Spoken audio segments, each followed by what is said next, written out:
All right, everyone. Hello. My name is Yonit Arthur. You're on my channel, The Steady Coach. And today we're going to be doing a live interview of me, which is really weird. But you guys requested it. I guess you want to know who this person is who's making you do all sorts of stuff. So I'll be talking to Dr. Lisa today. She'll be interviewing me on me. And then we'll be answering some questions live. Some questions you guys submitted in advance in the community tab on my channel. And if we have time, we'll also answer some questions live, but we'll just kind of see how the time goes. So yeah, let's get going. Yeah. So yes, again, I'm Dr. Lisa. I am usually kind of more of the woman behind the curtain here at the Steady Coach. I'm mostly seeing people for one-on-one sessions. So I am not the face you see in all the wonderful videos. That is our very own Dr. Yo. So today I am just going to be interviewing her so that we can answer some questions that we were seeing from people that just wanted to learn a little more, actually mostly about her experience with chronic illness and what led her here. So let's just start out by having you tell us about your history and experience with chronic illness. So like how young do you want me to start? I'll let you be the judge. When I was 6, I know. So I guess I'll work my way backwards because I think that makes the most sense. So most recently and most obviously, I had chronic back pain that lasted about 3 years. It started about a year after my second daughter was born, and it was debilitating. Now, I know I'm talking to a group of people who are suffering from something really awful. So, not to minimize my experience, but I was able to function, albeit with quite a bit of pain. And I would find, for example, if I was on my feet for longer than an hour, I would have to lie down. I'd come home from work or from grocery shopping. Grocery shopping was the worst for some reason. I'd come home from grocery shopping and just be completely incapacitated on the couch for a few hours. I felt like I couldn't bend down to pick up my kids or just to tie my shoes. I don't know. Do I even have shoelaces or to put on my shoes? I couldn't bend down. Putting on underwear was a task. You don't think about these things, but like just bending over in any way was a problem. And as a person who's just been active my whole life, of course, this was a big, not just a big pain in the back. It was also just really painful for me also, just kind of on a personal level, because I was like, oh my gosh, like the only thing I enjoy in my life right now, my escape from everything is to be able to go work out. And now when I work out, I'm afraid I'm going to hurt myself. So it deteriorated into this cycle of avoidance, which I'm sure you guys know all about, where just more and more things ended up on the list of the things I can't do. And at the same time, I was going through a period of major anxiety. And I've always kind of had a propensity for anxiety, but I'm not generally anxious. I'm high strung, but I'm not anxious. But this time I was going through like crippling anxiety and insomnia. And it seemed to be about all sorts of immediate issues in my life, like, oh, I'm worried about this at work, or I'm worried about my kids, or like I'm worried about, there were like all these things. Every time there was a reason why I was anxious, but there was just general anxiety about everything. And at some point I just became so anxious. I was just like physically incapacitated with anxiety. I was just like heart pounding, sweaty, like can't function level anxiety. And some people, I think, will push through this and have a panic attack. And my general mode of operation when something like this happens is to be like, okay, I'm done. Something has to change because I can't do this anymore. Like I kind of like explode or implode sometimes. So I had a complete crisis and meltdown, and I quit my job. So I said 3 years ago. It's now 4 years ago. It's 4 years ago. So it was in 2017, 2018. And I was like, I hate audiology. I never want to do audiology again. I'm going to go be a personal trainer. I'm going to open a gym because then maybe I'll actually be able to help people. So a lot of this coming from this lack of satisfaction I had from audiology. I know, Lisa, you relate to this a lot. Yeah. um, and just, but as an aside, this is something I experienced in grad school as well. I actually went through what I now recognize as another psychophysiological illness, major digestive issues, rashes, um, like I get scaly patches on my skin. We won't get into that, but I went through that during grad school. And in grad school, I had this epiphany at some point. Oh, I'm going to school for this long and I'm not actually going to be helping people. I'm just going to be diagnosing them with a problem and then saying, here, medical system, take care of this person. And the medical system wouldn't be able to do anything for them. So I know I'm being a little unfair. I don't mean that I never helped anyone or that the medical system doesn't help anyone, obviously, especially with acute illnesses. We do a great job, but when it comes to more chronic conditions, we don't. So this kind of built up over the years into this.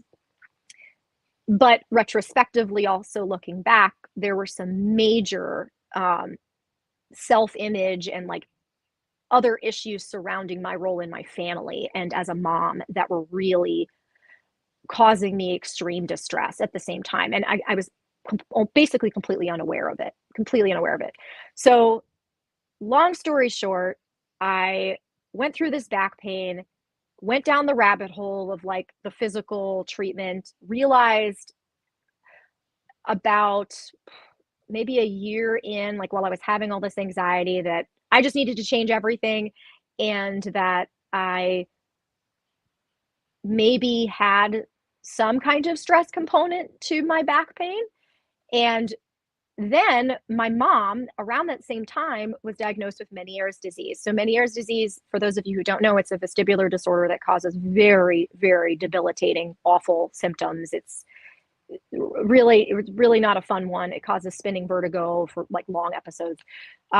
So my mom asked me, so I was, as I said, I quit my job. I was like, no more audiology. And now I'm going to like heal my back pain and I'm going to do all these exercises to make my back pain better. And my mom got diagnosed with Meniere's and she asked me to make her an exercise program.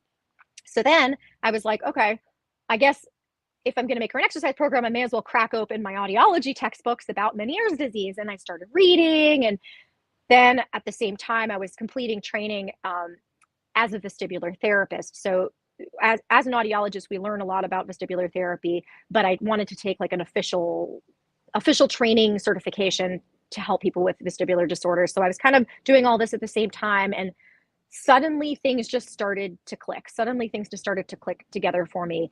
And as I was learning about in the kind of the advanced portion of the training about triple PD and some of these other things, I was also experiencing it in my own body as I was suddenly somehow, even though I'm older now than I was a few years ago, obviously, and wasn't doing physical therapy or had surgery or anything to fix my back was not suddenly, but over time was actually getting better as I was addressing these issues in my life.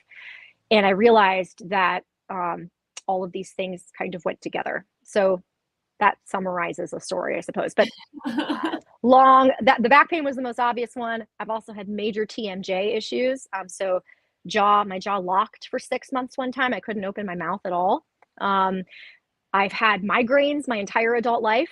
And to just give you an idea of how that's changed. So for a while there, I was getting them once a week, like really, really frequently. And again, I know some of you have dealt with even more than that, and I'm sorry, but I do get it. Now I get a couple times a year. And if I head them off and if I'm like, oh, hello, there it is. Sometimes I can even be like, what's bothering me? And it'll stop. I can stop it in its tracks, or I can take like a single ibuprofen and it'll melt away and that's the end of it. Whereas before it was this, I mean, they would last for days and days. So long history with chronic issues like that. A lot of people will ask me, so have you ever had chronic dizziness? I have experienced vertigo and dizziness, but never in a chronic way. So I always tell people I was a chronically dizzy person waiting to happen. I just happened to land on back pain as my problem rather than dizziness. Right. And so that does kind of lead into, and I just want to stick with it because you were saying about, still experiencing migraine sometimes. Some of the questions were like, are you still experiencing these symptoms? And if so, how do you handle it? Like we talk about all these tools for everyone, what is in your toolbox? What are you using that you find helpful? So there were some questions about that. Yeah, that's a great question. So, so of course, I still have pain sometimes. I mean, and of course, I still have dizziness sometimes. These things are just part of the human condition. So and again, I get asked this question a lot by people I work with one on one. Like, does this mean like my dizziness is going to go away and never come back? And I'm like, no, because dizziness is on its own just a signal from your brain that something might be wrong, and so it's letting you know, hey, something might be wrong, just don't do that, whatever it was that you just did, and then you can decide, well, okay, what do I maybe need to do differently? So yes, of course I still have pain and symptoms sometimes, but they don't last anymore. So and what's really funny, by the way, Lisa, is that when I get sometimes I'll have like a stab of back pain. And every time, literally all I do every day is tell people like, oh, it's gonna be okay and you're gonna get better. And then it's from stress. And then every time my back starts to hurt, I'm like, oh, for sure I lifted something too heavy. Like that's my first thought, right? I go to that. Yep, So natural reaction. right, it's a natural reaction, but then I have enough overriding tools now that I can use to remind me, no, no, no, wait a second. No, no, no, no, no. No, no, no. So the first thing I do when that happens is look for the inconsistencies because there's always something inconsistent. Like it'll be on my right side in the morning and then it'll be on my left side at night. And I'm like, okay, yeah, whatever. And the more I can kind of laugh at it and say, yeah, yeah, I know what's up. Like this is not like I know this is real and yes, there's something I need to deal with, but this symptom is actually a symptom of something else that's bothering me. The more I'm able to embrace that, the faster it goes. So to answer your question, nowadays when I have a migraine, when my jaw bothers me, when I get back pain, it's usually limited to moments or hours, and it doesn't provoke this anxiety response in me anymore. So it's like, oh, yep, cool. So like I bumped into a table kind of thing. Like, oh, well, that sucks. That happened. Okay, cool. Moving on. I have other stuff to do now. Right, right. So, I know and you you're do asking, more dedicated meditation and things like that, just yes. all the time that you can kind of quickly go back to. And Yeah. And I think that's my biggest piece of advice for people. Just as they really get better. So maybe not at the beginning, but having time to check in with yourself every day is critical. And it doesn't have to be formal meditation. Although for me, I always think, the thing that's hard for me is the thing that I should be doing. And I'm the kind of person, I don't like to sit still. I don't like to be idle. I don't want to like sit around with my thoughts. That used to be just the most horrible idea ever. So I felt like, okay, well, then in that case, that's what I really need to be doing. And indeed, when I sit down at the end of the day and the thoughts start flashing through my mind, because by the way, when you meditate, it doesn't um, it doesn't mean that you're actually free of thoughts or that you're calm. It's actually the contrary. You realize how crazy your mind is going. But as those thoughts flash through my mind, I'm able to kind of see, okay, so there it goes. Yep, there's the thought and back to the breath, or there's the thought, back to the breath. I start to realize what my patterns are. Like, wow, it turns out like my brain was really, really hyper focused on that particular topic. It just kept coming up, kept coming up. Oh, that's interesting. And it gives me the space to get a little more curious about what it was that I was thinking about rather than getting caught up in the thought itself. So the right. way I explain it is like, instead of like when you're watching a movie, instead of like feeling like you're in the movie, you can like look back and say, oh, okay, like that's what's happening, and figure out how you want to relate to it. Right. And people don't have to do this for hours a day. If you can take 10 minutes Mm-mm. to either meditate, journal, something like I said, just to kind of get in touch with Yes. yourself and what's going on can often be just very helpful in the long run. Yes. Yes. And of course, in my own personal routine, I exercise, I do yoga. You don't have, again, no specific name. I'm just telling you what I do. I meditate daily. I do yoga. I get some kind of exercise daily. I get outside, I get sunshine. Especially right after I wake up, I try to get up and look at bright lights or get outside. I try to do, again, I know that all of those things seem really small and insignificant, but when they build up, they create more resilience that allows you to deal with un, you know, unavoidable stressors in your life in a more effective way. Yeah, Yeah. absolutely. So yeah, so that was good. You actually kind of really got into your journey, and someone had asked about your aha moment, and I do think that you kind of described that in Yeah. your previous answer. So we did get a lot of that information. But I really liked this question. It was like, what is your favorite part of what you do? Like, what brings you the most joy? um, Gosh. So just I'm sorry, and now this is just gonna sound so like cliche, but just I I got into my career and into my life feeling like into my life, well, I didn't have a choice about that, but into my professional life feeling like, okay, so like I want to I want to help people not have the pain that I did. Whatever that means. I mean, I'm not saying my pain is bigger or smaller or whatever. It was just like the lessons that I've learned, I want other people to be able to learn them from me so that they can suffer less. I want other people to suffer less. That's my ultimate goal. So for me, when I when I work with people one on one, when I see YouTube comments, I get emails, I get all sorts of correspondence nowadays. And of course, there are themes of suffering and there are themes of pain and worry and anxiety and sadness and grief. But there's hope there now. And I think that is the most important thing to me. That's the thing that really drives me, being able to give other people hope that they're not stuck where they are, because I truly, truly believe that they're not. And I feel like sometimes we're caught in this machine gear of like society and expectations and life, and it it can wear you down and make you feel like you're just caught in this machinery and that nothing you do is going to matter or make things better, and it's just not true. So I just feel that so strongly. I just feel like I have to shout it from the mountaintops, so I shouted it on YouTube. So yeah, yeah. that's a very good way to put it. Yes. Yeah. Yeah, definitely. I think even for both of us, being able to be a little more part of people's journey in this, and kind of getting more involved than what we could ever have done before is definitely a really just great part of this. So Oh yeah, and um, then we get to see it like okay.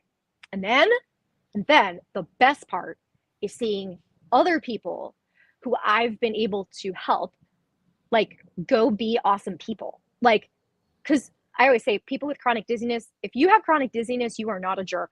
Sorry, you're just not. Jerks do not get dizzy. They're fine. They don't get dizziness. Only people who are particularly kind and compassionate get dizzy.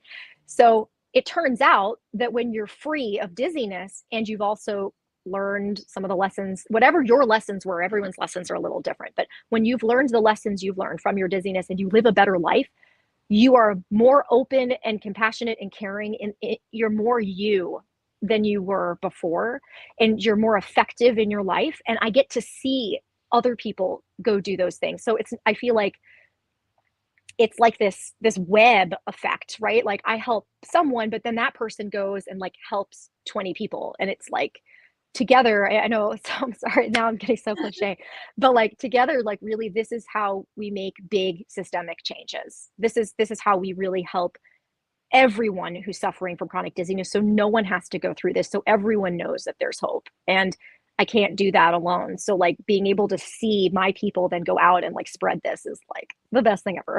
It's yeah, and amazing. yeah, even saying like one of the questions being like who motivates or inspires you, and I think I knew that before looking at that it was going to be the people that you're Oh, for sure. talking For every day. sure. Keep doing that, but I also don't want to put that answer in your mouth. I don't know if there's some other inspirations you'd like to share, but I was guessing that was going to be it. Yeah, I mean, it's really weird for me because I don't think of myself as like a very public person. I'm not the kind of person who like would have ever. I mean, I was like super not social media person. I can't believe I'm on YouTube. Like still nowadays, I'm like, Oh, yeah, you still have to do I some have, pretty heavy convincing to get me on here, so I understand. yeah, yes, yes. And when I'm like, hey, by the way, I got a YouTube channel, you're like, what? Like, what? So I feel like I have some big time imposter syndrome sometimes. Like, I'm like, wow, I don't even know why people are watching this. But and we'll talk about that more. I feel like that's a lifelong thing for me. But it's like how can I describe it? Like I just feel, I'm sorry to say it this way, but like it just feels like I was like why I'm here. Like this is why I'm here. Um I was meant to do this, and it just, I had to go through the things that I went through so that I could put together all this information and really be able to relate to the people that I'm working with. If I hadn't gone through back pain and migraines and TMJ issues and some of the ups and downs I went through in my life, I wouldn't have been able to do this. And um, it's like it's all been for this. It feels like it's all been for this. And so yeah, the like knowing every day that I'm going to wake up and that there's someone out there that I might be able to reach who didn't have the money to buy an expensive program or had no way to access like this information, or whose doctors are like, hey, you just need to relax, it'll be fine, or whose doctors are like, you're never going to get better, you just got to learn to live with it.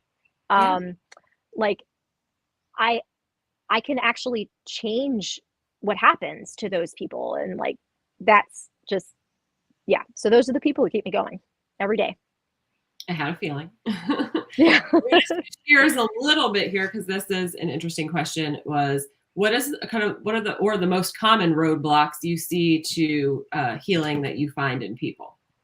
Such a great question. Okay, so I'm not going to have an organized answer, I'm just going to like, Yeah. you know, as I do, just out what I think. So I think that if I were to boil it down to one thing, it's like a complete slavery to a biological model of the illness. And this is something our healthcare systems, I say some systems because I work with people all over the world now, so I know it's not limited to the United States. It's something our healthcare systems are unfortunately bogged down in, this pathology disease approach. So in other words, there's something biologically wrong with you, and therefore that leads to symptoms, and therefore this is the treatment to treat the original biological cause. It traps people, and it's just not correct. Like it traps you, and it's literally not true. And it's so funny to me that even in mainstream medicine there's this widespread acceptance of this idea of a biopsychosocial model of disease, and yet our healthcare providers are completely untrained in and completely unwilling to talk about the psychosocial elements. It's unbelievable to me. And then, unfortunately, on the other end, we have this amazing mental health community, and they focus only on the psychosocial causes and not on these biological things and on the potential physical symptoms that can arise from psychosocial problems. So to me, the biggest barrier is that paradigm shift is like, it's hard when you're being told by doctors, oh yeah, you had PPPD and your brain has changed. And it's like forever. Like, it's like, how do you help someone like be like, yeah, yeah, yeah, okay, cool. Yeah, the doctor said my brain is messed up. There have been studies that show my brain's messed up. And so now I'm going to just ignore that and just like work on my emotions. Like, how do you convince people to that actually might help? And then the other barrier that kind of goes along with this is like the doubt that comes with these symptoms, the fear and the anxiety and the doubt, which I've talked about in many videos, being kind of baked into the symptoms. Like if you think of them as a result of a fight or flight or threat response, your body wants you to pay like really close attention when you're under threat. So it's not going to be like, oh, here's a symptom, but just ignore it if you don't like it, right? It's going to like be like, this symptom is scary, you better listen. Like it's going to shout at you. So those doubts and fears and anxiety are built into the symptoms, but they prevent people from being willing to try sometimes a psychosocial approach to managing their issue. And it like pulls them down when they have the normal ups and downs in recovery that again we see all the time, but like that doubt and fear can suck them back in. And then you add back the fact that a lot of them don't have the social support or the psychological support from healthcare or from their own family members. It's just, it can be, I mean, it can be almost insurmountable. Yeah. And like I said, and it can be understandable at first, it's just kind of what people are used to. And even starting, mostly when I talk to people, I say, well, let's just like say that maybe this is going to help, like, let's just, you don't have to give me 100% right away, but let's just, Hmm. entertain the thought and be willing to, give this a go. And, when they start to see like a little bit of change and, can start to kind of see a, draw the connections between these things, it often gets a lot easier for them to be like, Oh oh, yeah. Oh okay, yeah. we kind of start to see a little more. And I always love to be able to kind of see that happening. And It's awesome, isn't it?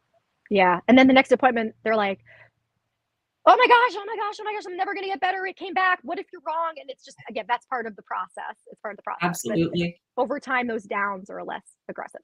But I will say, I think there's another big barrier that I haven't talked about a lot on my channel at all.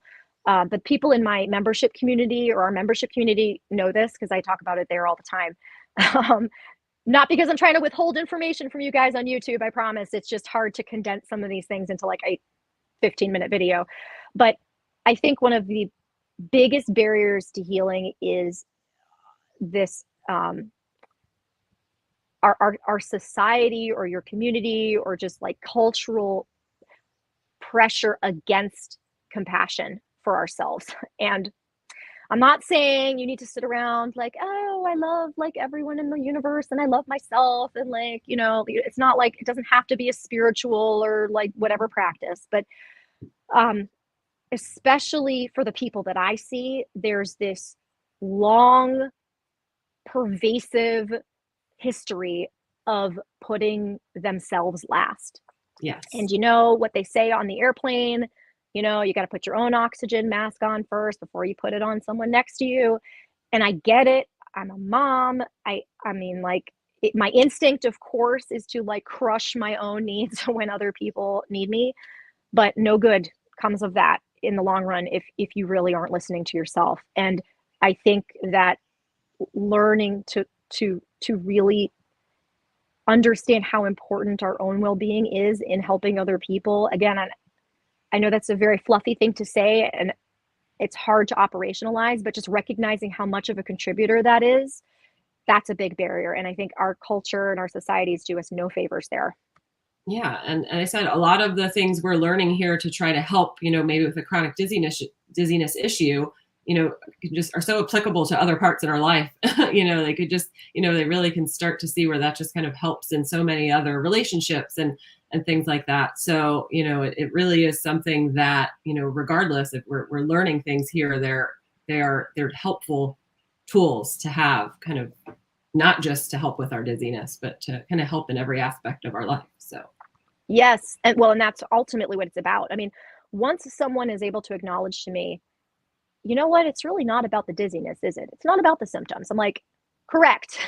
Then we're on to something, because if you have neural circuit dizziness, it's not about your symptoms. That it really isn't. And I'm not saying I'm not going to help you with your symptoms, or that Dr. Lisa and I aren't going to help you manage your symptoms. I know that's why you're there with us, right? Like, that's why right. you're talking to us. That's why you're on this channel, the symptoms. But for any of you guys on this channel with neural circuit dizziness, your symptoms are not the problem. And I'm not saying that they don't suck. You can hate them and we are going to help you, but they are not the actual problem in your life. And I hear very frequently in comments, but the only thing I can really identify as a source of stress in my life is the dizziness. Or I was perfectly fine before all this started. Or, the biggest source ever. This is the worst thing I've ever been through. I'm not denying that at all. I know it's horrible. And it's like I said, I understand to some extent on a personal level, but also having worked with people for years now who have these problems, it's hell. It's Yeah. absolute hell. The Like you symptoms are said, I mean, hell. there's things people don't realize that are there, but and for some people, again, it's not this one huge, big and scary. Just for the amount of people we talk to, where it is just that certain personality trait that makes you feel a certain way all day, every day. Right. Not that it's a bad thing, but you are putting so much pressure on yourself constantly, all day, every day. Um, Hmm. you know, there are just a lot of things to touch on there. We could go Yeah. on that Oh part. yeah. We could go on forever on that. Yeah. Uh, Okay. Let's Yeah. Yeah, I'll Just, be quiet now. and just so that we can get to some of the questions we want to get to too, I do think the last thing, I think a fitting thing to end on is just kind of what are your hopes for the future? And I'm so excited to answer this question. Okay. It's like, I hope she asks me a question like that. Okay. So I have so many goals. So many. Okay. So my first one of my okay, I'm gonna like they're not in order. I'm just gonna tell them in the order that I think of them. I am so hell bent on it, somehow making some research happen on this so that we can get this kind of treatment more accepted in the mainstream. So that there are some published papers so that you guys can go to your doctor who's like, oh, about the PPPD and be like, here, this actually has been shown to work. Can I do this? Right? Like I want to be able to put that in your hands. And so I'm pushing for it. And part of it is just a matter of the right people crossing my path and the right connections being made. So, but that is a big focus of mine. I want there to be research in the future on chronic dizziness. Speaking of research, I also am really interested and excited about the direction of psychedelic assisted therapy. I'm going to have a video on that soon. This is not like a main focus of mine or of anything I'll be talking about on the channel, but I think that's a really promising auxiliary or complementary treatment to what people are doing with me, with you, as they work through some of these psychosocial components of their dizziness, that I think can really dramatically accelerate in recovery. And I've seen that now in 2 clients. So I'm excited. I'll be talking about that, like I said, in a separate video.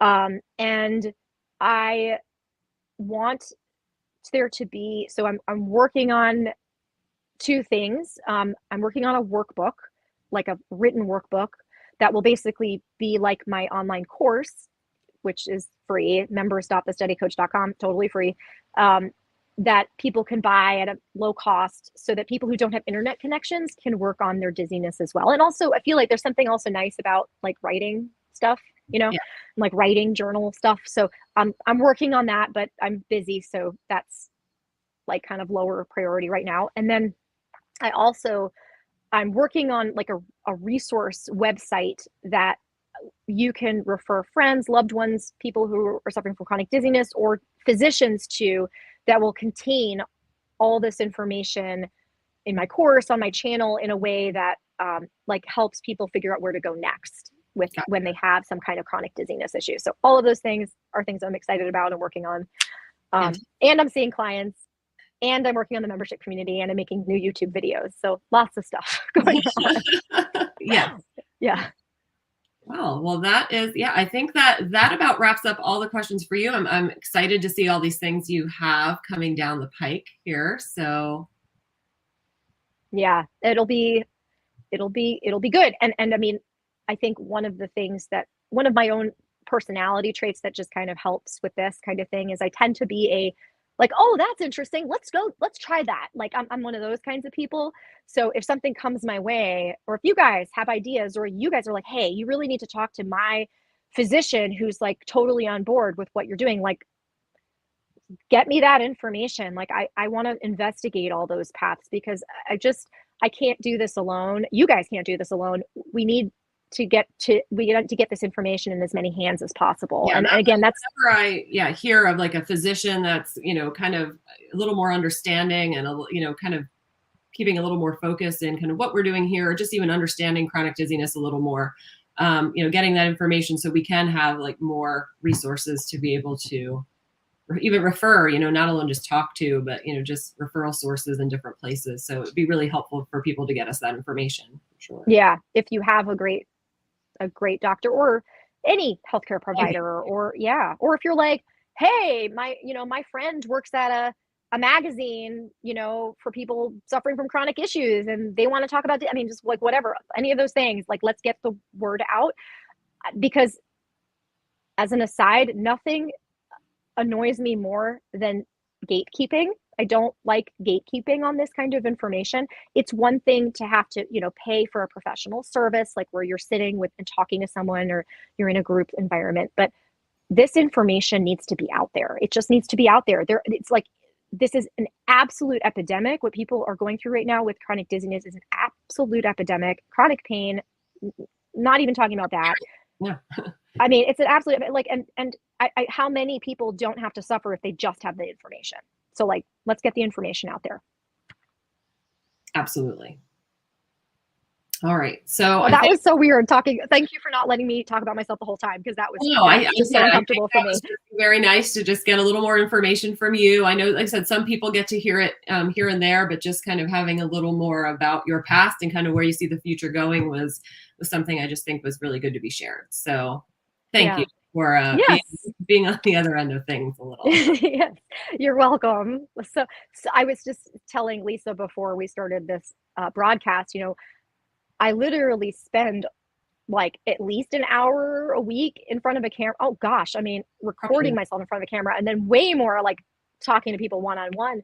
right. And it's just a very interesting pattern of mine that it's so uncomfortable for people to ask me questions about like my life. Like it's like, Sure. wait, what do you want to know about me? Like I can talk about all this other stuff, but wait, me? I'm like, what weird. So weird. No, we did good there. So now I think we're just going to try to answer some of the questions. Yes. Yes. Okay. All right. So do you want to field this one? Can you see it, Lisa? Always just a little bit, but let me see why it always wants to disagree with me here. But yes, but okay. So kind of just asking a little more about how to kind of get started on the recovery process. And I think I know I see a lot of questions about this, especially like kind of in relation to us, like once they find us, and they've been looking at in Googling and being all over the place and all these different areas. Most people kind of land on us and they just, have asked like, what is the best way for me to like tackle all of this? And, because most people do find us just by, I think mostly by like a YouTube video or something like that, they're just trying to get information because they're confused, they're frustrated, they feel alone and unheard. And now, you are providing, a lot of information out there, just as you were talking about, you feel like, it should just be out there. And it's a lot of information just to help as many people as possible. And watching the videos, and as you mentioned, doing the healing chronic dizziness course that you have for free on there is a really great guide just to get people through. I really encourage people to kind of do that right off the bat because it really does kind of lay everything out of kind of what we're looking at. But it is, the hard part, no matter what we put out there, it is kind of a generalized information essentially for what are very individual and personal conditions, and situations people are having. People can have similar conditions or symptoms, but they have very different thoughts, very different emotions, different support systems. They've been dealing with this for different lengths of time, even, and the steps that you take and the order of those steps that you take in that recovery process is just a little different for everyone. So we can kind of lay out and be like, here are the steps to recovery, but it doesn't mean you have to, not everyone follows it in the same order. Everyone has something different going on. So, looking through all that information is and understanding that that's actually the first part of all of this is just kind of getting that information. But then it can be difficult for people to kind of decide like, what should I be doing? So that is where, kind of the one-on-one sessions and kind of more of what I'm involved with and that can help just to kind of sort through all the information. So if you're looking at all of this and thinking, okay, I've got all of this, but I just don't know where to start or how to wade through it. Even just having a session or a few with us just to be able to sort through the information, figure out which things might apply to you best, to help you dig a little deeper into things. Like I said, we talked to a lot of people say, I don't really have any stress. I have nothing going on. Yes. Everything's Yep. but like starting to talk, I'd even to talk to someone the other day who like went to a particular area and I was like, I was fine going there. And then as we were just talking about it, she brought up 3 things that seemed very stressful about that situation. And, they didn't even realize that at first. So, just kind of being able to get that out can just be helpful. Some people only need a session, just one where they're kind of on the right track, but maybe they were focusing on one area they didn't really need to be, or, kind of doing something that isn't really best for their situation. For instance, we talk a lot about somatic tracking, which is kind of like sitting with your symptoms and describing them and but you have to be having them for more than a second to actually be doing that. So I would see people who are only having these brief but constant episodes all day. That might not be the best approach for them. There are some other things that they should be focusing on. So while all of these tools are very helpful, kind of, there certain ones are better for certain people and in certain instances. So that can be, a difficult part to things. So, some people just need a few sessions. Some people need a little more. But sometimes, like I said, just one to get through all of that information is helpful. And then, joining that membership community, what is very helpful about that is that's a great way to just keep getting more information. We can get a little more individualized even in there. But the encouragement and the motivation I think you get through there is what is great, like throughout the process. Especially even if you just kind of got the information or just starting through, being able to look at, everyone's journey and having other people to, just kind of knowing you're not alone on that. But, one thing I do always encourage people to know that even on there, like the journeys are completely different. We can't compare your journey to someone else's journey on there. And you just kind of want to take from that say, okay, I'm not alone here. They're having symptoms that are all over the place too. They're not the same as mine. They're very different, but that everyone is going through this. And I think that's kind of the best process there. Beyond that, it was that, everyone's at a different level of what did they do before they got to us? But as I said, most people land on us after they have done all the testing, done all the things, and they're just like, I don't know what else to do. Then this is kind of the path that we, direct them to take. But it's just, it's not something, just like every question we get, it's not something we can answer, very specifically. It will be a little different for each person, but generally that is the process. Yeah. And, I want to add something else that you didn't touch on, another reason that I think it's so important. And I want to be clear, by the way, guys, as you know, like my goal is to just get this information out there. And I feel like, of course, like, yes, ultimately I want to support my family and help people one-on-one and all that stuff, but that's never really been my ultimate goal. My ultimate goal is like, I really, really want to help people, and that other stuff just comes. But I also have a hard time sometimes, like, telling people, like, you really should try a one-on-one session. Like, you should really talk to someone one-on-one, because I know there's a cost associated with it. But that's one of the reasons I've built things the way that I have, where like it's just session by session. So you don't have to put out a whole bunch of money and like spend thousands of dollars on a course or something. And it's like, well, I don't know if this information is actually even applicable to me. Like, it's just it can be like a one-time thing to just see if it works. But I think the reason that they're so helpful is because the worst part of these kinds of conditions is how isolating they are. And I think that's why people flock to these social media groups, where ultimately there's just so much panic and so much anxiety that it makes people feel worse. But that's why people flock to these groups, because they're so scared and so alone and no one gets it. And there's something very fundamentally, like, in a primal human way, like chemically healing about someone who gets this sitting in front of you and listening to your story and just being like, okay, this is confirming this is what you have, and this is what we need to do to get you better. And that, like, you can't replicate that on YouTube videos or on a community or anything, as much as, like, again, I want to make it as accessible to as many people as possible. There's something uniquely healing about that relationship, about that moment. And there's many people who do. I mean, again, there's so many people that just kind of go through the course on there, and that's enough to kind of get them to be like, okay, I kind of know what's going on there. But I guess, and I am biased in that mostly I am seeing people, in sessions, rather than, just the video. But, that's kind of the first thing they say. They're just like, I love all this information, but they just, what do I do? Yeah, it's kind of just wading through it. So as much as we want to give as much information as possible, with that comes, okay, now we gave people all of this information. Now what exactly do they do with it? And some people can just kind of figure out on their own, and some people just, do need a little more guidance with things, absolutely. absolutely. So, and that is, like I said, is the benefit of it too, is just kind of taking it at your pace. Once we see someone, it's just, when do you need to see us again? Right. What do you need? It's not, you need to kind of do all of these things. It literally is, what do you need from us? Right. Right. And it's never the same. It's Yeah. literally never the same. There's no, I mean, I have some people I'm like, huh, I think we need to get you to start seeing a psychotherapist. And then I have other people where I'm like, okay, cool. Like, let's check in 6 months.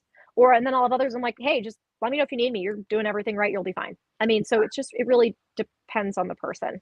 Yeah. And some people, like I said, just that knowledge of like, okay, what I'm doing is the right thing, is something that, just because the anxiety of being like, should I, be doing this? Again, I'm not the the judge exactly of what you should be doing, but just to kind of have that feedback, I think is just kind of something that just really does like settle people down a little bit, and kind of just, Oh, like I yeah. said, get them started on their journey a little better. Yeah. Yeah. Yeah. Agreed. Agreed. And I'm just going to highlight one thing here because this is so related. I know I'm sorry, guys, I can't really respond to all of the comments here, but Jessica is in France, and she was hoping that would there be a therapist like us there in the future. I mean, and this is one of the big reasons I'm trying to build that website, like I said, because I want for someone like Jessica in France um, to go to her therapist and say, hey, there's this lady in the US who specializes in this, and this is like a free resource website for professionals, so that the person would be able to look and say, okay, these are the treatment guidelines, and this and who could implement it, right? So that's a big part of why we're doing what we're doing. So Absolutely. okay, so I'm gonna move on. Okay, well, and that's just so funny because I just mentioned Jessica, and here I guess you're the featured guest today, Jessica. So she was asking, can you talk about the link between chronic fatigue and dizziness with neural circuits? Do you wanna field this one, Lisa? Sure. While you got me started talking, you might as well keep me going. Right, that's it. So, it's generally, fatigue, and what a lot of people, I think I talk to even more, bring along with that, like brain fog, I think is something we hear a lot too. So I'm going to kind of lump that in with it too. Just tend to be an extremely common issue in people we work with. So this is something we hear a lot. I mean, you can attest, I think, so many people. So, to start, even if you actually have a vestibular issue, which means, our brain is not receiving proper information from other parts of our body, or it's receiving good information and just not putting it together properly. All of that means that the brain has to work harder to figure things out, which is fatiguing for the brain. That's kind of an easy one to understand. It has to work a little harder to do everything. So if that's actually what's going on, that's going to be a part of it. But also, when we're dizzy, we are in like a chronic state of fear, anxiety, and stress. One of the key things here I think we need to start understanding is kind of the role of our nervous system here. So, we do have, I know Dr. Yo has some videos on this that gets really into it. I won't get into every nuance of it, but basically, fear, stress, anxiety, they all kind of trigger this cascade of hormones. And that kicks in this very well planned out physiological changes in the body. Basically just creating this very highly activated state that just allows us to use all of our resources and protect us, muscle activation happening, mental focus happening, blood flow changing, all of these things are happening. And afterwards, typically when we're kind of in this, what we call like fight or flight or stress mode, we get, some time to recover after. So when it's used in its proper way, as we'll hear in many of our, like, oh no, there's a tiger. What do I do about it? Yeah. We get out of the situation, and then our body goes into this rest and recovery mode, because that was a lot was going on there. We need to recover from that. But if our brain gets stuck in this fight or flight mode, the stress mode, and we remain in this high alert state, which is typically what we see with neural circuit dizziness, it takes a toll on the brain and the body. It's physical, mental, and emotional exhaustion. So basically, your nervous system is on high alert all the time, and it's completely exhausting to your body and your brain. So you're putting in 10 times more work than someone who doesn't have these symptoms to deal with. Which is why a lot of times we're bringing things back to finding and addressing the kind of fear, anxiety, and stress issues that people are having. And again, for some people, it's a good amount of it or just a part of it that it's just due to the symptoms. It does happen sometimes, but we do find more, like, again, certain personality traits and repressed emotions and these feelings we didn't even know we had are a big part of it too, that are just the reason of, looking at why are we staying stuck in that fight or flight mode versus someone who isn't. Yeah. And, I'm going to be talking about kind of more specifics because Jennifer asked for more specifics. So just kind of imagining why, for example, someone having like some kind of nice, like good life event, like getting married, for example, could trigger either like chronic fatigue syndrome or a vestibular disorder.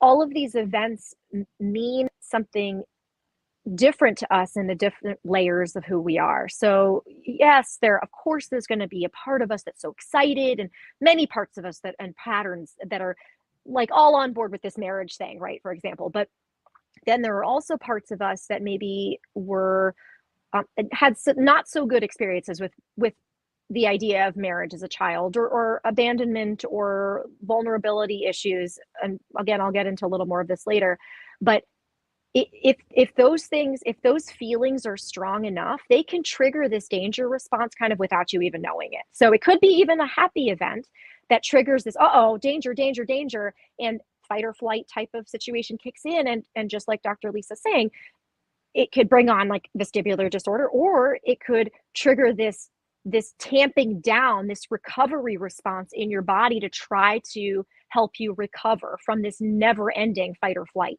issue. So your body's constantly trying to go into this threat mode, and it's constantly trying to put you down on the couch so you're constantly recovering from it. But you never recover because the fight or flight never ends. Yeah, I think that about sums it up. So shall we move on to the next one? Sure. Yeah. Okay. So Jill, so by the way, and a lot of these folks who ask these questions are frequent visitors on my channel. So it's so cool to get to answer questions from you guys. So Jessica comments and she's on many of my videos, and Jill is another frequent visitor on my videos. So Jill asked a few questions, but I decided to go with this one, Jill. So any tips on resuming exercise? Of course, I had to go with this one because as you guys know, I'm also a personal trainer and strength coach. I literally don't do anything with it right now, but it happens that I'm involved with that stuff. So my biggest tip on resuming exercise is, and Jill was saying, she's a little bit worried about going out for a run or like going out and doing more vigorous exercise. And I've told people before, first of all, I have some specific recommendations, but there's a difference between torturing yourself, like I'm going to do this and to hell with whatever happens, and I'm going to push through this. So I'm going to be firm with my body and show it that it's safe, but I'm doing this because I'm being kind to myself. I'm sorry. I know that like that may not be super obvious to you guys, but to me, that's a pretty significant difference in terms of what goes on inside your brain when you're making this decision. So I think it's perfectly wonderful to firmly be like, nope, I am going to do this, but I'm doing this because I can and I'm safe and I'm trying to respect my body, versus I'm just going to torture myself so that I can be thin or be fit, or I should. I hate the shoulds. Don't do it because you should. Do it because you want to. So as far as the actual practical advice I have, I'm so excited that I have a YouTube platform now on which I can preach about this because no one else, like no other people are going to listen to me. But I really, especially for people with vestibular disorders, I would so much rather use strength train than do cardio. So cardio, very specifically, all kinds of exercise is a stressor. Okay, it's a type of stress. That's what exercise is. But cardio is like this prolonged form of stress, which is like what you're going through right now in your daily life as you're recovering from chronic dizziness. Strength training has more of a rhythm to it. It's up and down. You can rest between sets. It's easier to pace yourself. And as far as I'm concerned, you get better bang for your buck in terms of longevity and actually, like, not longevity necessarily lifespan, but health span, how long you stay healthy and able. And in terms of balance, the research is very clear that the stronger you are, the less likely you are to become frail and fall. And that is the, as far as I recall, it is the number one cause of accidental death in people over the age of 65. And you may not be 65 today, but you will be one day. So the better you, the more muscle mass, the more bone mass you have going into that age, the better you're going to be, especially if you have this history of vestibular disorders. So I would like to see you strength training, and it could be body weight, it could be calisthenics, it could be lifting weights, it could be any kind of weight bearing exercise. As you guys know, I love yoga, Pilates, that kind of stuff, if that's something that you enjoy, but I would still like to see you do something that really, really challenges your muscles, whatever that means to you. So anything you want to add to that? Anything you want to add to that question? I feel like honestly, I just come out this feeling like I should be exercising. So that's just, yeah. Right. what I be doing for my muscles. So right. So that'll be like my like 15th thing that we do. We'll do like an exercise demo or something at some point. I know some of you have actually asked for more circuits and stuff. It's just been like really, there's just been so many other things taking my attention. Okay, so what about this one? Do you want to grab this one, Lisa? Why are my symptoms so much worse at night or when I'm still? Is this normal? Eleanor asked.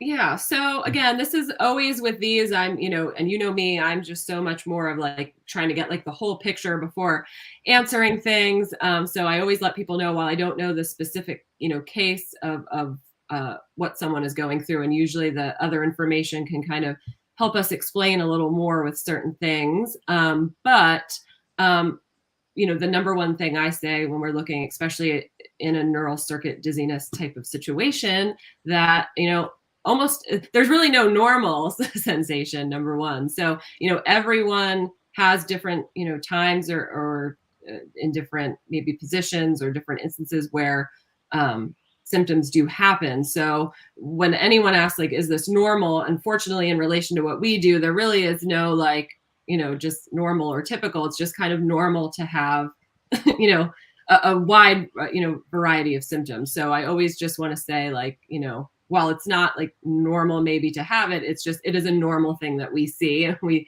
I don't want you to think you have something, just wild going on. And some people do just have more symptoms when still, more when moving, kind of depending, even when we look at, people with more MDDS type symptoms, tend to feel it more when they're still versus not, but that's not even 100% either. So there's no 100% here. But so I usually just kind of start going, talking to people about, what's happening when these things are happening, when the questions of, I know even we're saying at night, is it like laying down specifically that's doing it? If you lay down during the day, does it cause it? Or is it just, to try to say, is it the laying down part or is it just the nighttime part?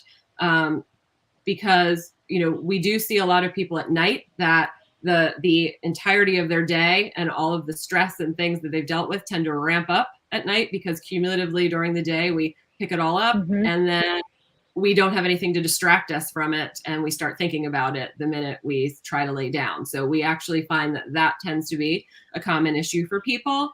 But, necessarily with like still during the day, there is a lot more that has to go into that, but it's kind of like, what is happening when you say it's still? Is it that you're now taking time because you're not like doing something? Or are you sitting and just kind of having the time to realize some certain things are happening?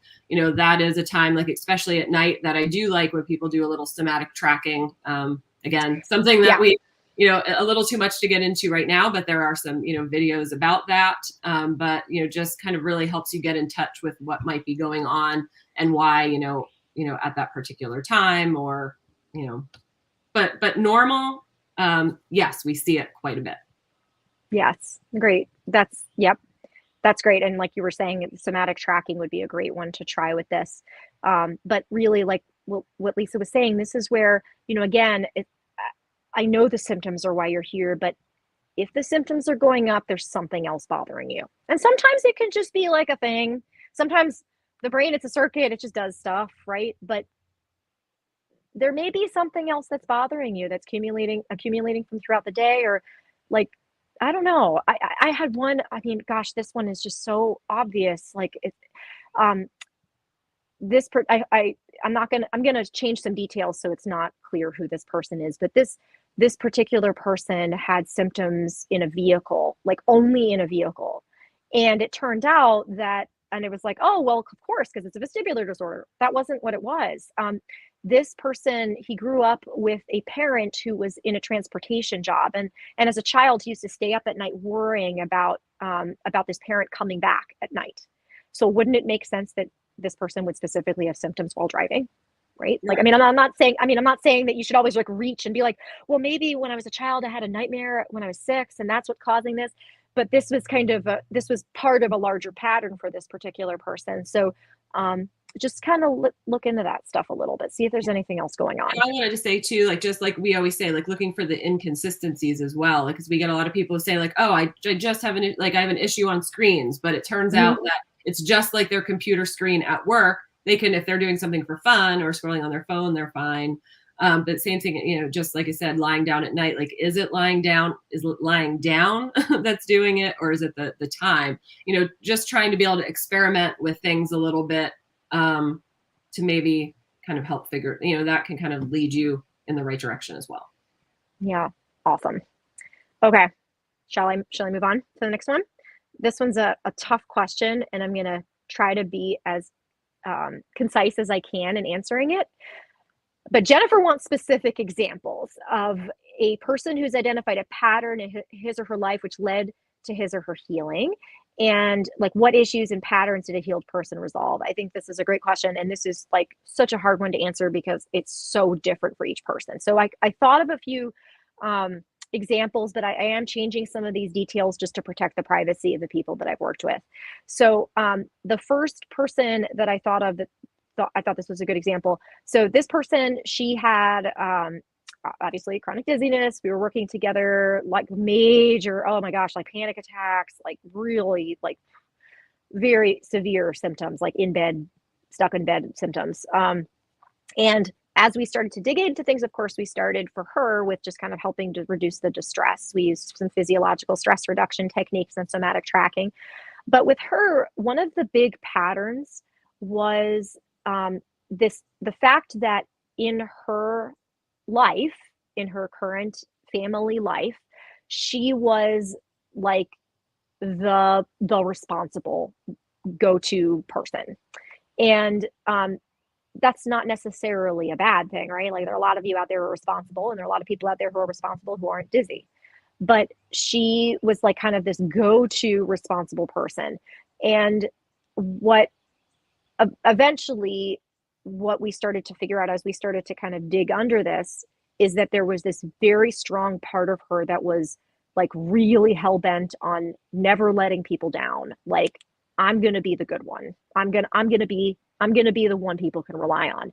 And it was an unusually strong drive to feel that way. Like, again, all of us to some extent, of course, like want to be responsible and help people, but for her, it was like a big like centerpiece in her life. And as we started to dig, it turned out that this was being driven by pain, not by like, oh, I'm being compassionate to myself and I want to help others, and you know, this is coming out this way. It was driven by this deep sense of sadness and shame about herself that had started in childhood. And it resulted from, and by the way, I'm telling you this particular story because a lot of the people that we work with have had some adverse something in childhood, so had some difficulty in childhood. This particular person did not have a difficulty, like there was no like trauma in childhood, but there was this, she was the middle child, and each of her siblings had like this other role in the family, and her role was to be like the go-to person. She was always the one that mom and dad would like go to with, you know, oh, well, we need someone to get it done. We can rely on her. She'll get it done. And so this became wrapped up as part of her identity. But underneath that, there was this fear that she developed as a child that if she didn't do that, she would be rejected. And this was, again, very subtly reinforced. Obviously, when we're like adults, we don't necessarily think this way, but as a 6-year-old, you're gonna be like, oh, if I don't do this, mommy's not gonna like me anymore. Like, I mean, I'm saying like that's how some of these patterns originate.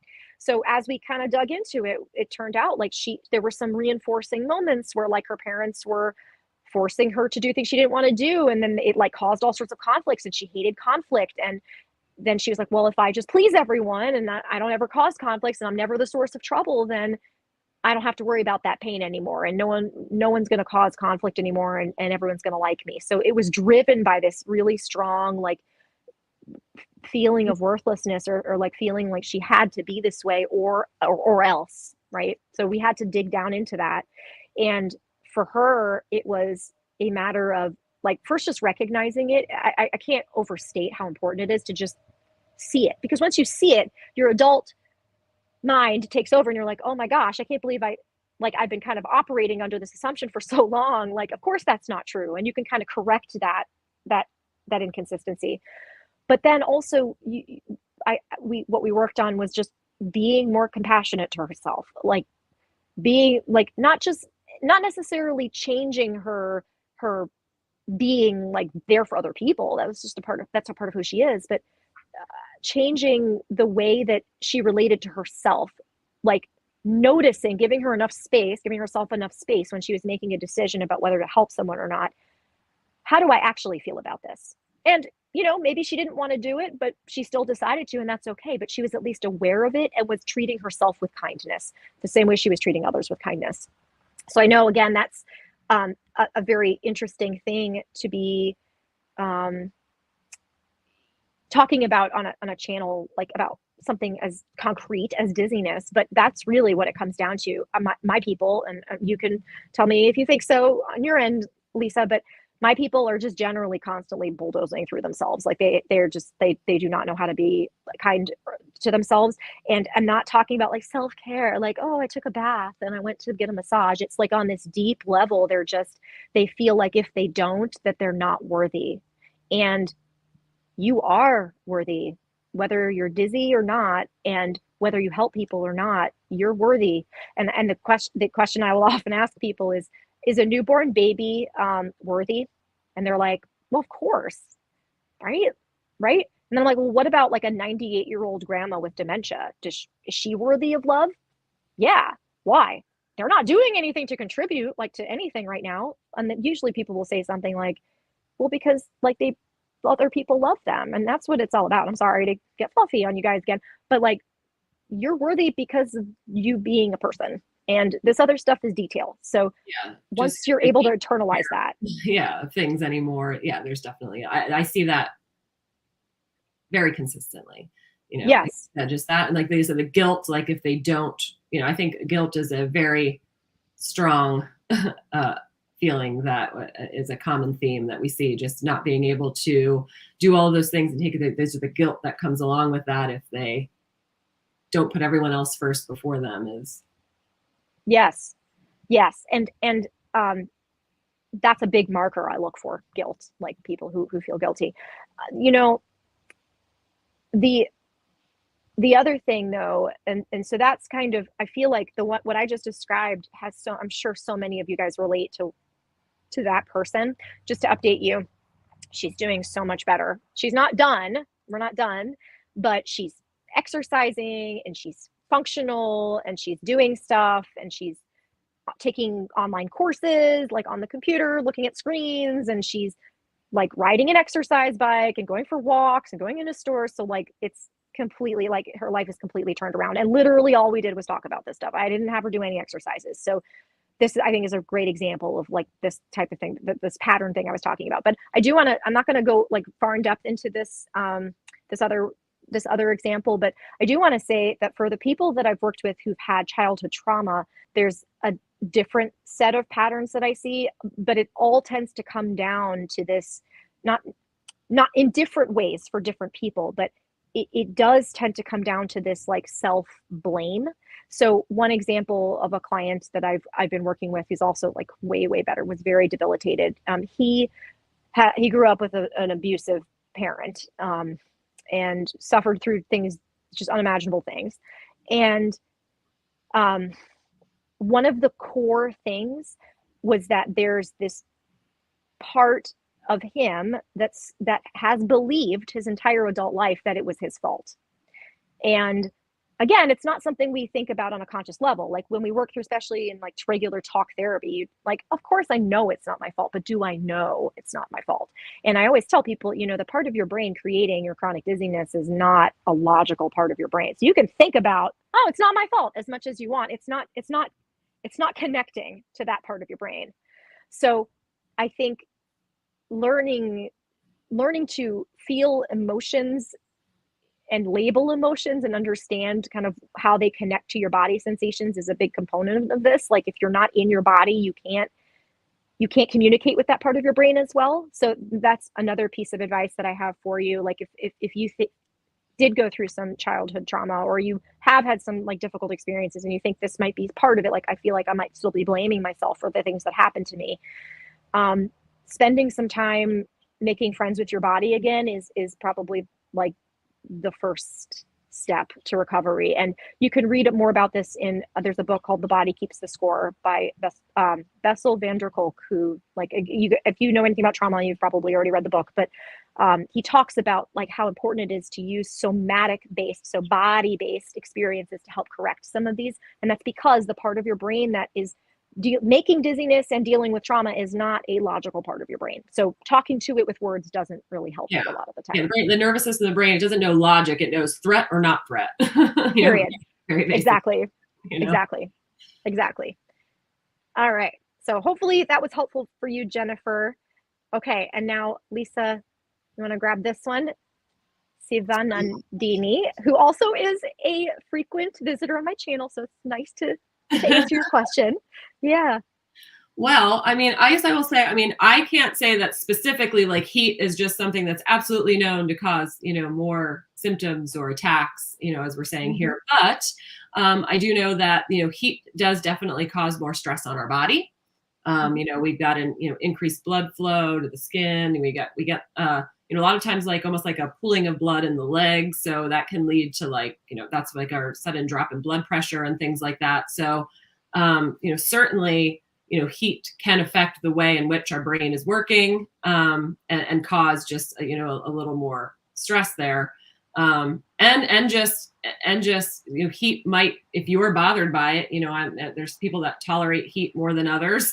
So some people, it can make their ability to handle other stress more difficult, because if you have watched any videos, Dr.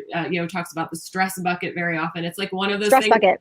Yeah. Make the stress bucket a little smaller, because, like you are more likely to get a little like irritated, I think, when you're hot, and, it just kind of can make you just a little less tolerant of things. So I would say that heat is just definitely something that puts, it can put our body under more stress, or that it can just, or that you just find more, more stress can it just can lead to more symptoms. So I guess that's kind of the way I'm trying to put that. I don't know if that made sense, but just, it can put the body under more stress in general, but it also can just make you feel like something is more stressful than it is.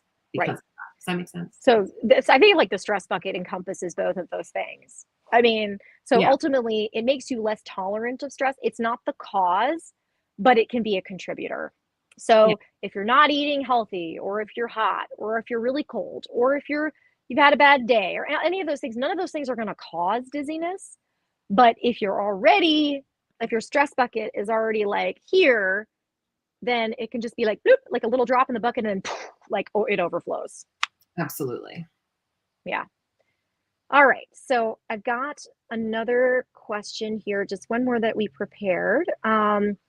So Darcy asks a really good question, and I know this is something that bothers and preoccupies so many people. So Darcy's been on my comments a lot on my videos. So hi, Darcy. So do you see people relapse after healing and remission? And are there any triggers that might make someone relapse, for instance, with MDDS, a long flight, car ride, or cruise? So, okay. So to answer this question, I want to bring you back to Exhibit A, which is me. So I'm not saying you're going to follow everything that I've done, but you're going to hear the same story over and over and over again for people who've recovered from chronic pain and chronic dizziness. Your brain is going to tell you about danger in the ways that it knows how to speak to you. So my brain speaks back pain language. It's just what it uses to talk to me, or migraine language. It's what it uses. Your brain may use dizziness or MDDS type symptoms to speak to you about when something is going wrong. So I can't tell you that you're never going to have symptoms again, because everyone has symptoms sometimes. And Darcy, the crazy thing is that 80% of people have swaying or bobbing after a cruise. So like that after motion effect that people get, or when they get off a treadmill, like every time I try not to get on treadmills ever in my life because I hate them. But when I have gotten on treadmills before, I get that sense of after motion afterwards for sure. So those symptoms are like 100% normal. So I can pretty much guarantee you will have those symptoms again in your life. But does that mean you're going to stay ill with them over a long period of time? In my opinion, no. Now, I don't want to blame people who've had relapses, okay? Because these conditions are biopsychosocial. So if you have a more sensitive brain, and then psychosocial factors, or you're controlling them, you're doing great, you're speaking your truth, you're doing all this stuff, but you have a brain that's more sensitive, then you're going to be more likely to have it happen when you are triggered by something, right? But I have great faith in, and I have a very strong belief in that the psychosocial component for most people is the dominant component. Okay. I say that because as someone who had migraines and no longer has migraines, I'm the same person I was a few years ago. And I don't have, I mean, my genes haven't changed since then. In fact, my life has gotten way more stressful on the outside than it was 3 years ago or 4 years ago. So the way my brain is wired, though, has changed because I'm not getting those symptoms anymore. So my belief is that when you work really hard on these psychosocial issues, you're going to greatly reduce the chances of that being triggered again. And indeed, again, I'm trying to compile, as you guys know, many recovery stories, as many as I can get. But again, it's so hard because it's a very private and painful time in people's lives when they're dealing with this stuff. And a lot of times people are like, okay, well, like, talk to me in a few years and then we'll we'll talk and I'll get interviewed. So in the meantime, you guys are like, okay, like, do people recover and stay recovered? So in my opinion, people recover and stay recovered. You can't control the biological components of your symptoms, but you have so much control over the psychosocial components of your condition. And for most of you guys here with neural circuit issues, that is the primary driver. So by being empowered to manage those things, I believe that you can live a long and healthy life without having a major relapse. That said, during the recovery process, it's very common to have major ups and downs. So when I say during the recovery process, I mean, if you haven't fully really come out the other end and been like, wow, that was really important that happened to me. Like I'm no longer afraid of the symptoms. And I feel like, wow, I'm a different person than I was when I went through that. And I feel like I've changed for the better. When you've reached that point and your symptoms have really gone down, I feel like you're really, truly in remission. But if you're still in the up and down and my symptoms are really starting to go away, but I'm still really working on this other stuff and I'm still really fearful of the symptoms, in my opinion, you're still kind of in this recovery process. And I have a whole video on what the recovery looks like, and it's totally different for different people. And the length of time is completely dependent on you. I've had people recover in a month and I've had people take years. So it's just individual. Regarding your question about triggers that make someone relapse, the literature says that there is a risk of recurrence for MDDS type symptoms with, if they've had motion triggered MDDS in particular, with long flights, car rides, or cruises. I have not found that to be the case with my clients. Of course, I have a limited sample size, but I also feel like maybe that's a testament to like how we're working on the illness or the disorder versus how people with MDDS are normally managed, or are normally told to handle their conditions.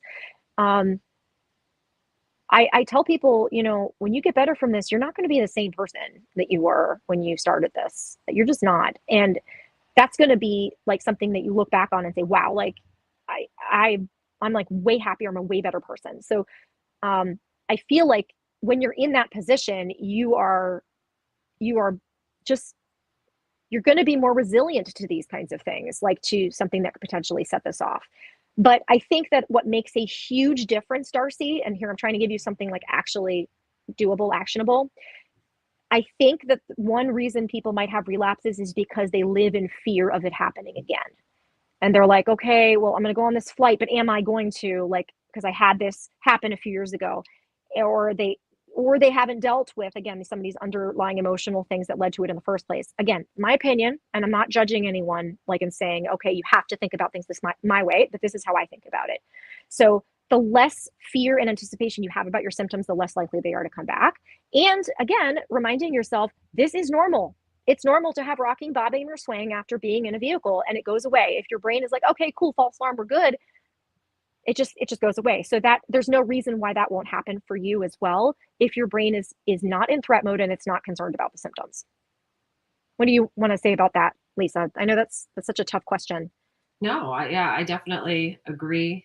Um, I have definitely have talked to some people who are able to go again, and not have an issue. And even though they do say that it is typical when you read all the literature, but I do really think, like you just said, that the fear around it is a big part of it. Obviously, last time you did it, this happened, so you're going to go into that with some, incredible fear there.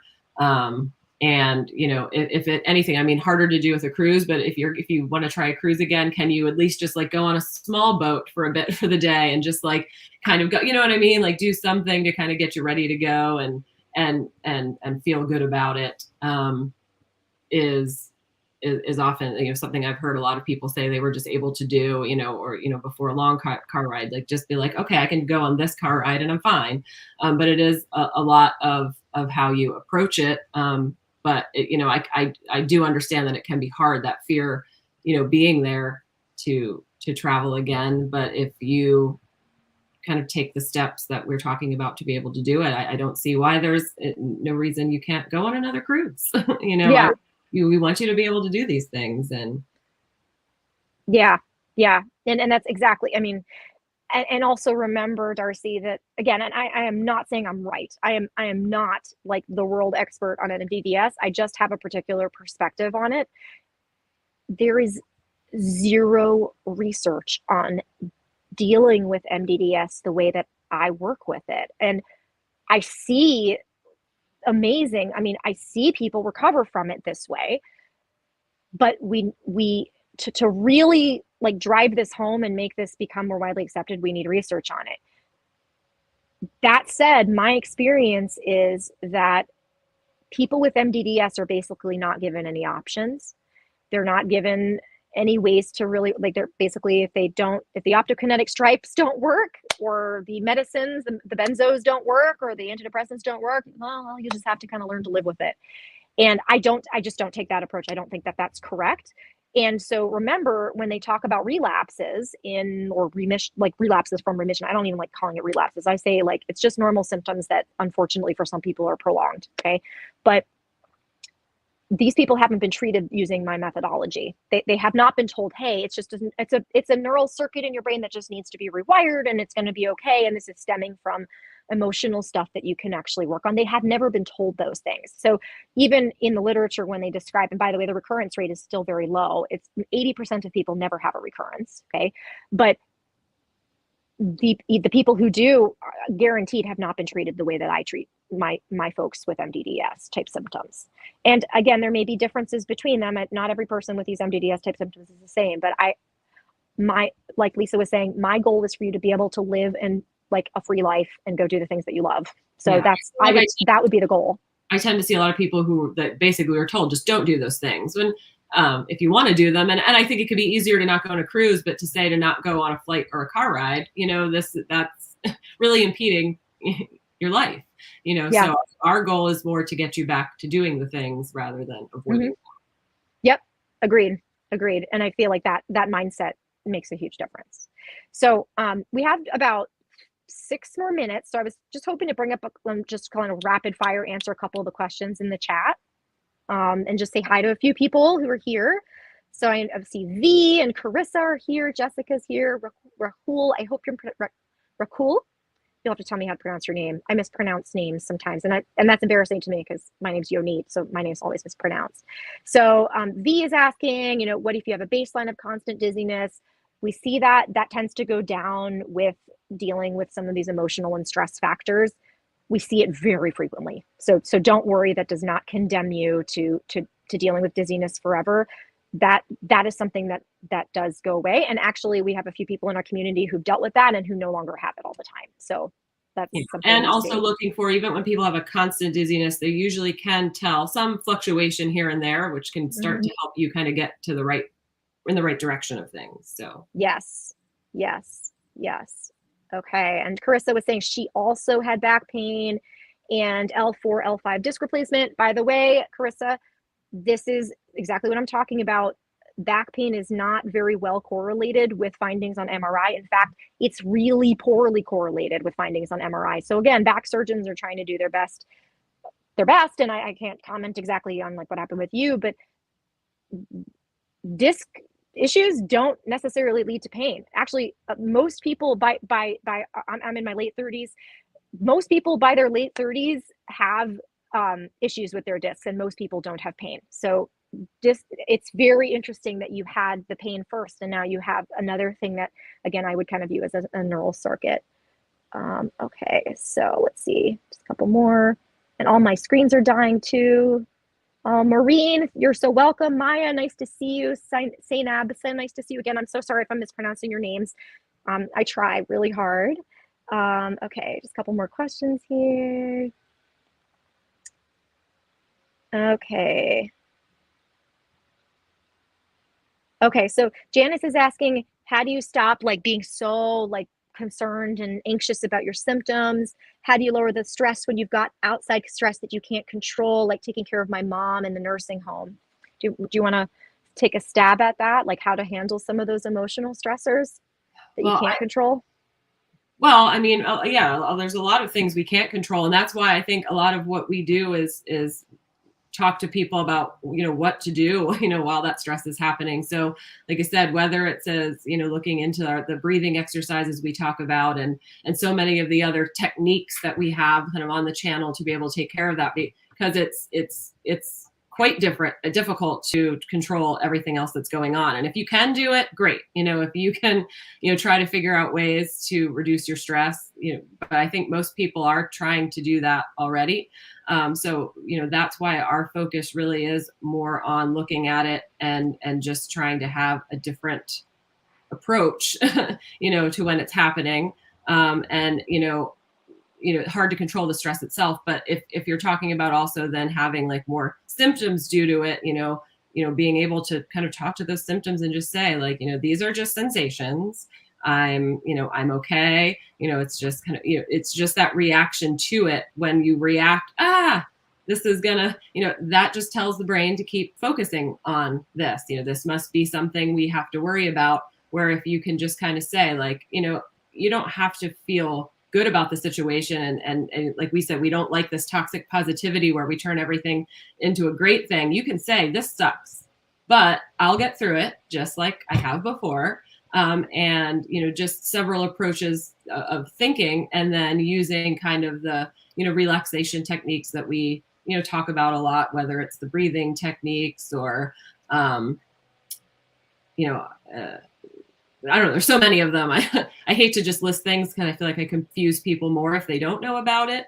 But it's a double-edged sword for sure. Yeah. I always kind of forget. I'm just like, well, if I'm not going to explain them all, I don't want to bring them up. But yeah, and I mean, kind of this is where that self-compassion component comes in, and this is not. I mean, it's so hard to just sum this up in one thing because it's so different for different people. But I really dig into like different situations mean something different to different people. So I have another client who like took care of her mom, and she feels this very strong drive to do a lot of stuff. And stress at work is very symbolic for her. It means something for her. Stress at work for other people is like, yeah, I had stress at work and that sucked, and man, but it doesn't like cause like the kind of panic that it induces in this other person, even with the situations being exactly the same, Janice. So part of what I help people do, what we help people do is see if like we can help you learn to approach it a little differently. And to me, a lot of that, what helps with that is realizing how these past patterns came about and just kind of breaking them down and kind of realizing, okay, well, maybe instead of defaulting to I'm not worthy if I don't get this done correctly, defaulting to, hey, I'm doing the best I can, I'm enough. Yeah, Which you again, don't often have to find a specific issue or correct we can't correct mhm, your mom in the nursing home and your emotional part to that, but journaling about that to be able to doing all the things to kind of figure out what's really going on underneath of why you are emotional about it. mhm, And even though that might, but it's not changing it, but usually just acknowledging it yeah, do a lot more than people realize. So it's not that it can always just be fixed necessarily, but just acknowledging it and kind of having a better understanding around it of where maybe at first, like I said, just this underlying guilt someone's feeling, but kind of coming along to be like, well, there's really no reason to kind of feel that, guilty about that. yes. This is happening, but that part doesn't quite make sense. And just kind of cleaning up a few things tends to be helpful. That is such a good point. And I think we'll close with this. We've got a couple other great questions. I wish we had time to get to all of them. But Janice, of course, there's so much sadness and grief with your mom. And I have seen so many clients who are caretakers. That's my biggest subset, people who are taking care of someone ill. So either like maybe just young children who aren't ill, but just young children, or some, a daughter with special needs, or a son who's having some difficulties, or a parent who's ailing. I see more of those than anyone else. And what Lisa is talking about, what she was just pointing out here, is very often there is an underlying guilt. It's not just grief, there's also guilt. And that is something that we can actually help resolve. That's something that we can talk through and understand and absolve you of. Like that's something when someone else is able to look at it and kind of point out to you where there are some inconsistencies in the logic behind it, or how those feelings have been affecting you, that's sometimes people are able to let Yeah. go of that, and that helps so much. Yeah, or not seeing an emotion that's covering up in another one. Sometimes the guilt is covering up, like the actual feeling is anger that they never let out, and so they really just kind of feel guilty about feeling anger, but it's just kind of showing up as guilt at the moment. Yes. But if it's really the kind of anger about Anger. something, it's just there's so much Oh my gosh. there. And like I said, it's not even Yes. doing anything, just acknowledging that for some people, they just it kind of opens their minds Yes. to just a whole other way of looking at things. Such a good point. I mean, that client I was just talking about, she was also furious with her mom for getting sick. Like, she never let that out. She was just so overwhelmed by sadness because she and her mom were super close and she loved her so much. But there was this guilt, and then there was this anger at her mom, like, Mom, how could you get sick? And it was embarrassing and shameful to her because she's like, I can't believe I'm mad at my mom, like, Yeah. for getting sick. It's not her fault. So it was like shoved down As inside. soon It as you took let some, yourself just feel it for a second, that yeah. it's just, maybe not a second, but you got to let it go some way. And if it's, Mhm. that's the Yeah. important part. Agreed. We have so many other great questions. I'm so sorry we can't get to all of them today, but I do want to answer this last one here.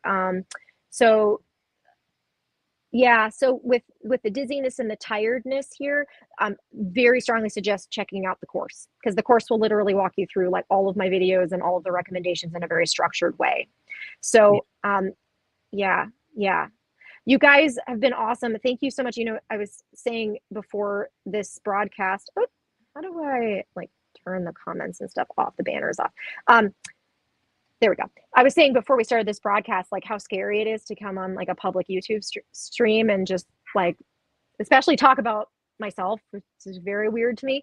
But thank you guys so much for being so supportive. And I love having you guys all here live. And again, I so appreciate your support here on this channel. So I hopefully we'll be able to do some more live streams like this, because this was so much fun. And this is very new to me. So thank you for just watching me kind of fumble through trying to figure out how to talk in front of this too. So I'm slowly getting there. You're getting there. You're getting there. It doesn't, I mean, I really feel like even like I'm like on YouTube like all the time, because my recorded videos are like on the internet now until the end of time, and still it's scary to go on the live stream. So Thank you guys so much. Hope you have a great weekend. And of course, drop any other questions or comments below the video. We'll get to them. Okay. Bye, Have guys. Talk to a you good soon.